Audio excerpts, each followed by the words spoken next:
28. Tajapastadarthabanam. The repetition of this, Om, and meditating on its meaning, is the way. Why should there be repetition? We have not forgotten that theory of samskaras, that the sum total of impressions lives in the mind. Impressions live in the mind, the sum total of impressions, and they become more and more latent, but remain there, and as soon as they get the right stimulus they come out. Molecular vibration will never cease. When this universe is destroyed, all the massive vibrations disappear, the sun, moon, stars, and earth will melt down, but the vibrations must remain in the atoms. Each atom will perform the same function as the big worlds do. So the vibrations of this chit will subside, but will go on like molecular vibrations, and when they get the impulse will come out again. We can now understand what is meant by repetition. It is the greatest stimulus that can be given to the spiritual samskaras. One moment of company with the holy makes a ship to cross this ocean of life. Such is the power of association. So this repetition of Om, and thinking of its meaning, is keeping good company in your own mind. Study, and then meditate and meditate, when you have studied. The light will come to you, the self will become manifest. But one must think of this Om, and of its meaning too. Avoid evil company, because the scars of old wounds are in you, and this evil company is just the heat that is necessary to call them out. In the same way we are told that good company will call out the good impressions that are in us, but which have become latent.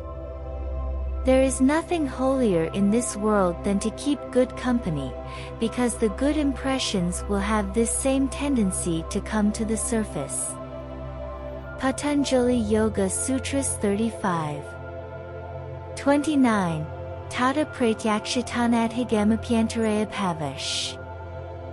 From that is gain, the knowledge of introspection, and the destruction of obstacles. The first manifestation of this repetition and thinking of Om will be that the introspective power will be manifested more and more, and all the mental and physical obstacles will begin to vanish. What are the obstacles to the yogi? 30. Vyadistyanazan shayapramadale javare tibitrantadar shanalabdabhumakat vanavasthitat vani chittavikshapastintaraya.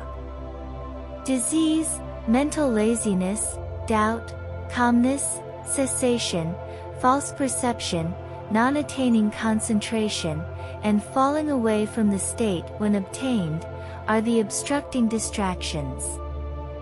Disease. This body is the boat which will carry us to the other shore of the ocean of life.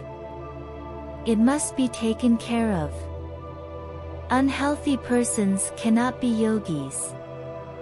Mental laziness makes us lose all lively interest in the subject, without which there will neither be the will nor the energy to practice.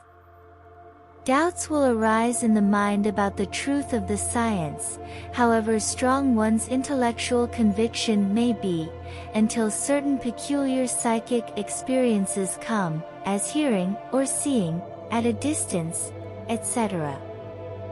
Patanjali Yoga Sutras 36. These glimpses strengthen the mind and make the student persevere. Falling away when attained. Some says or weeks when you are practicing the mind will be calm and easily concentrated, and you will find yourself progressing fast. All of a sudden the progress will stop one day, and you will find yourself, as it were, stranded. Persevere. All progress proceeds by rise and fall.